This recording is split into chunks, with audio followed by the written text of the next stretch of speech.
가장 영화로운 상태,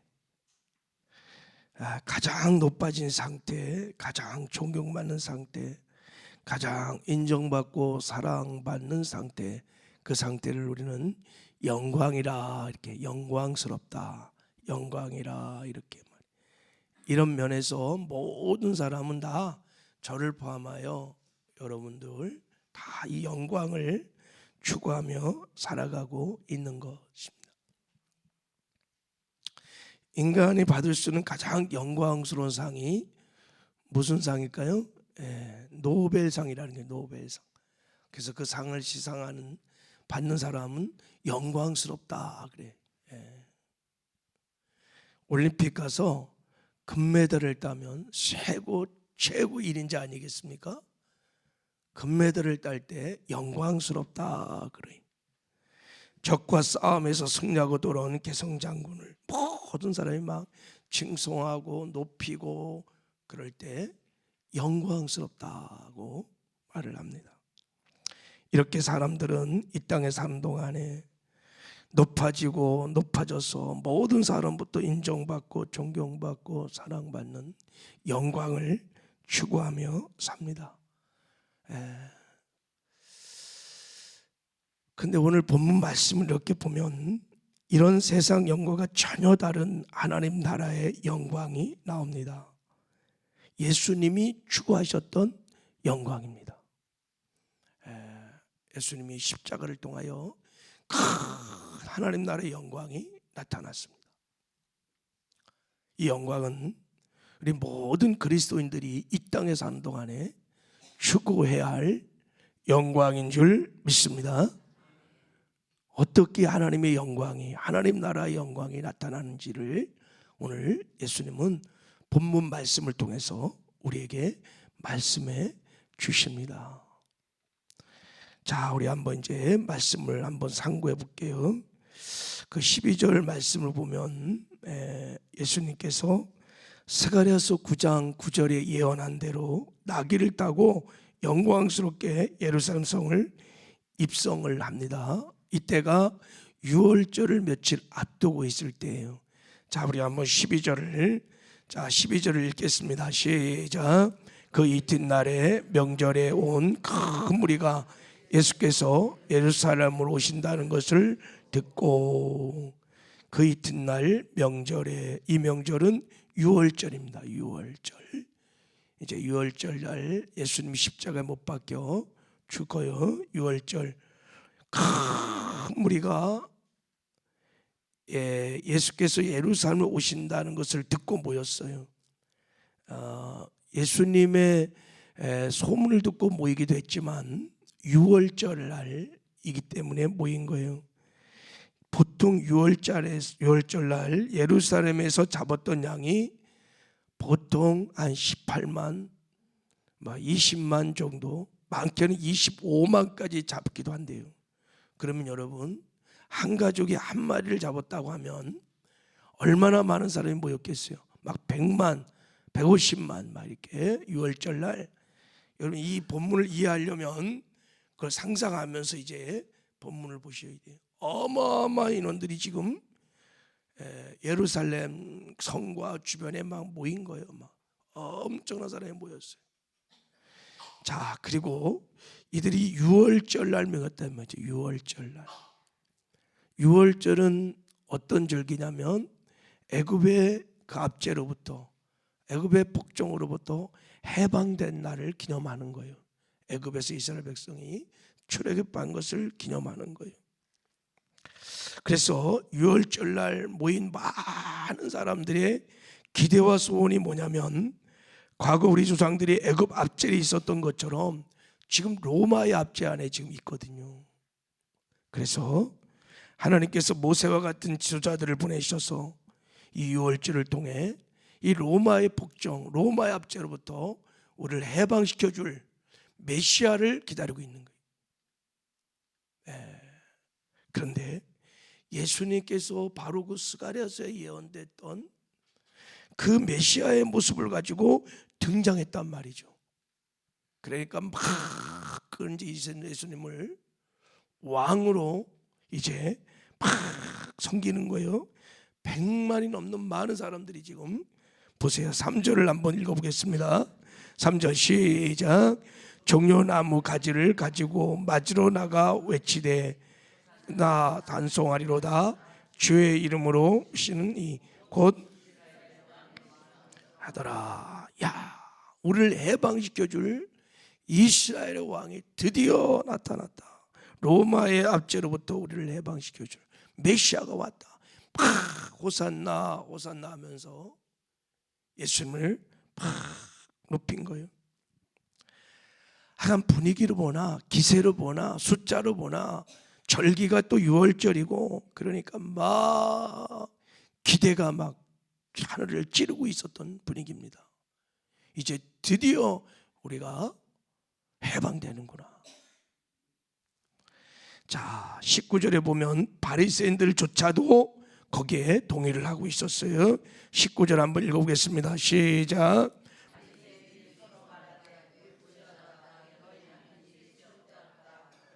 온 세상이 그를 따른도다 아는도라.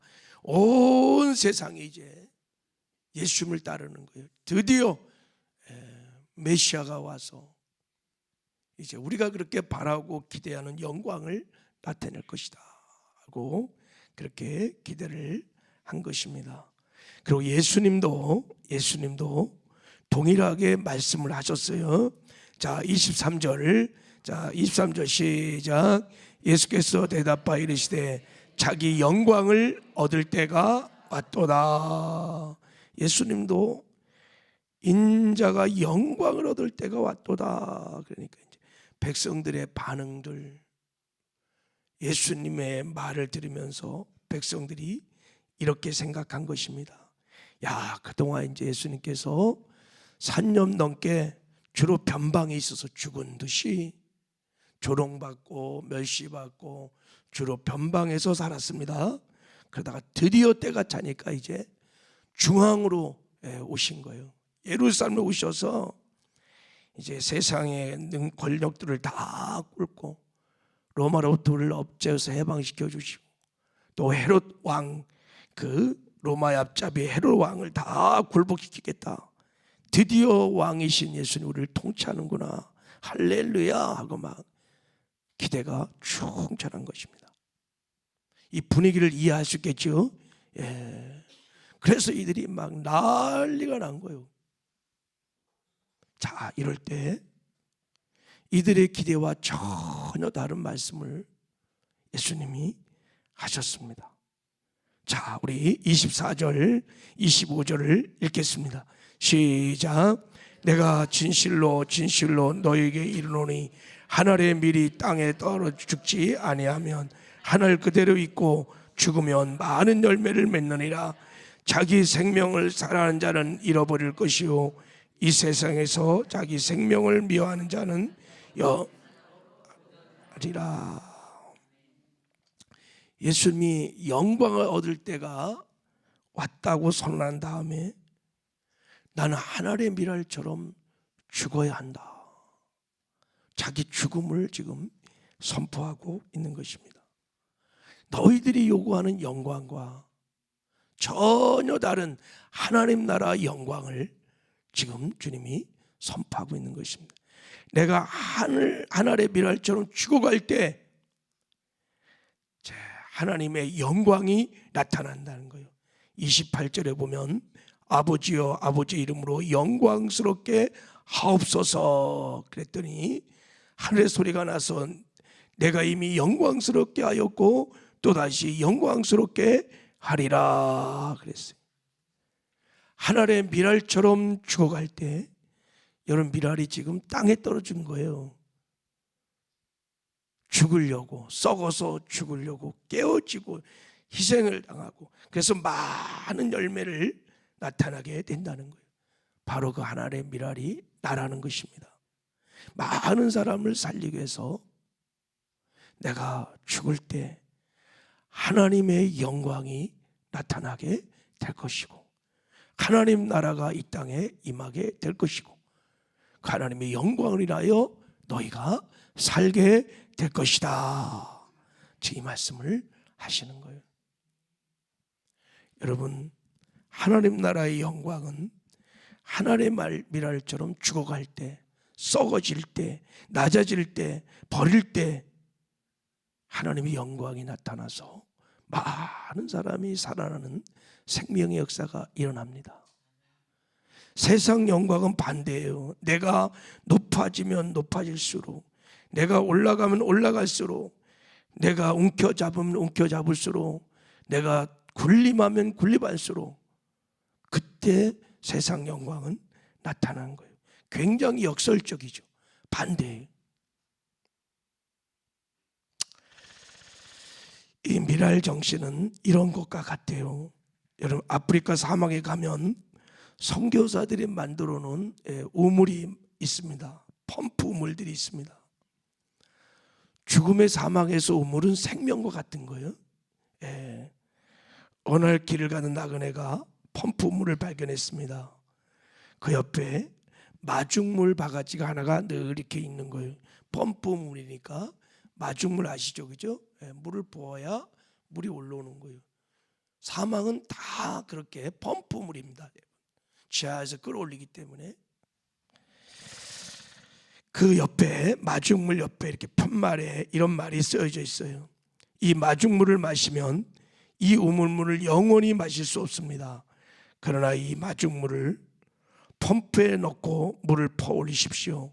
그럼 마시기도 하고 빨래도 할 수 있고 그리고 떠가지고 가시기를 바랍니다.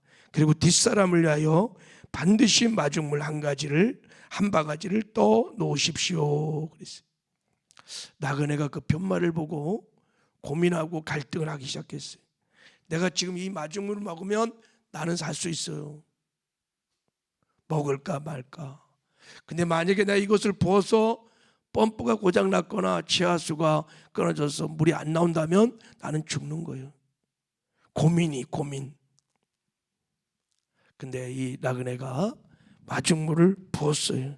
그리고 펌프를 하니까 물이 막 펑펑 쏟아났습니다.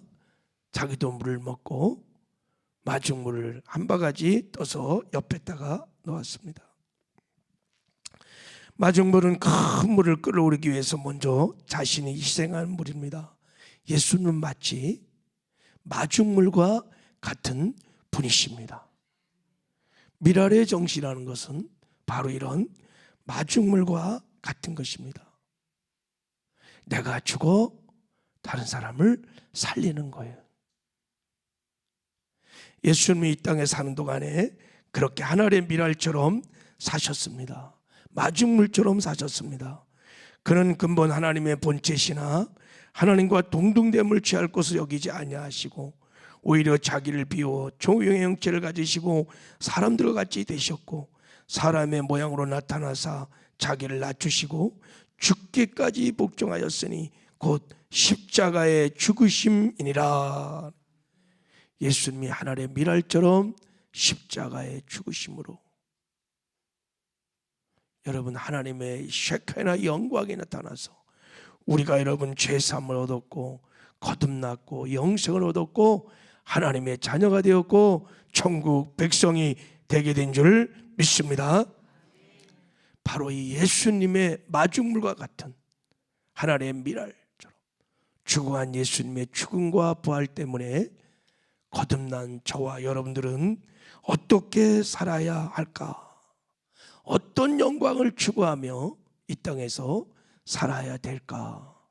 오늘 본문 말씀은 예수님이 십자가 못 박기 직전에 이 말씀을, 이 메시지를 전하려고 하시는 거예요. 우리 그리스도인들은 무슨 영광을 추구하며 살아야 하는가? 자, 거기에 대해서 주님이 답을 주셨어요. 26절을 읽겠습니다. 시작. 사람이 나를 섬기려면 나를 따르라. 나 있는 곳에 나를 섬기는 자도 거기 있으리니 사람이 나를 섬기면 내 아버지께서 그를 귀히 여기시리라. 할렐루야. 사람이 나를 섬기려면 나를 따르라는 거예요. 주님을 따르라. 주님처럼 살으라는 거예요. 하나님 나라의 영광을 추구하며 살라는 거예요. 다시 말하면 미랄 정신을 가지고 살으라는 거예요. 마중물 정신을 가지고 살으라는 거예요. 복음과 교회를 위해서 권리를 포기하고 대가를 지불하고 희생을 치르며 살으라는 것입니다. 이게 정상적인 그리스도인의 삶이라는 것을 주님이 지금 말씀하고 있는 거예요. 그리스도인들은 세상의 영광을 추구하며 사는 자들이 아닙니다. 이 땅에 사는 동안에 하나님의 미랄처럼 마중물처럼 살아서 나를 통하여 하나님의 나라가, 하나님의 영광이 드러나게 하는 자들을 그리스도인이라고 하는 것입니다. 그러면 어떤 역사가 일어나느냐? 자, 26절에 사람이 나를 섬기면 내 아버지께서 그를 귀히 여기시리라. 하나님의 영광을 나타내신다는 거예요. 그래서 하나님 나라에서 존귀케 하신다는 거예요. 높여주신다는 거예요. 할렐루야. 언제나 여러분, 하나님의 영광은, 하나님의 나라는 누군가 하나님의 미랄처럼 죽어갈 때 나타납니다. 지금으로부터 150년 전에 이 땅에 한 사람도 생명을 얻은 자들이 없었던 저주의 땅에 여러분, 많은 선교사들이 이 땅에 들어왔어요. 그들이 하나님의 미랄처럼 이 땅에서 죽어갈 때 하나님의 영광이, 하나님의 나라가 이 땅에 임하기 시작했고, 많은 사람들이, 저와 여러분들이 그 영광을 보고 구원을 받는 큰 은혜를 받은 줄 믿습니다. 그 경기도 용인에 순교자 기념관 있는데 여러분, 거기에 큰 명패가 하나 써 있죠. 순교자의 피는 교회의 씨앗이다. 순교자의 피는 교회의 씨앗이다. 순교자들이 하나님의 미랄처럼 축복했기 때문에 이렇게 큰 생명의 역사가 일어났다는 것입니다. 여러분, 저와 여러분의 늘 삶의 목표는 여러분, 하나님의 영광을 나타내는, 하나님의 나를 통해서 나타내는 그런 작은 예수의 삶을 살기를 바랍니다. 그럼 여러분이 죽어야 합니다. 깨트려져야 합니다. 버려야 합니다. 미랄처럼 죽는 삶을 살아야 합니다. 그럼 하나님께서 저와 여러분을 통해 주의 영광을 나타내시고 마침내 하나님 나라에서 저와 여러분을 존귀케 하시고 높여주시는 축복을 주실 줄을 믿습니다. 오늘도 나는 죽고 예수로 살아서 주의 영광을 나타내는, 주의 나라를 나타내는 존귀한 그리스도인 삶을 사시기를 주님의 이름으로 축복합니다. 하나님 감사합니다. 우리도 예수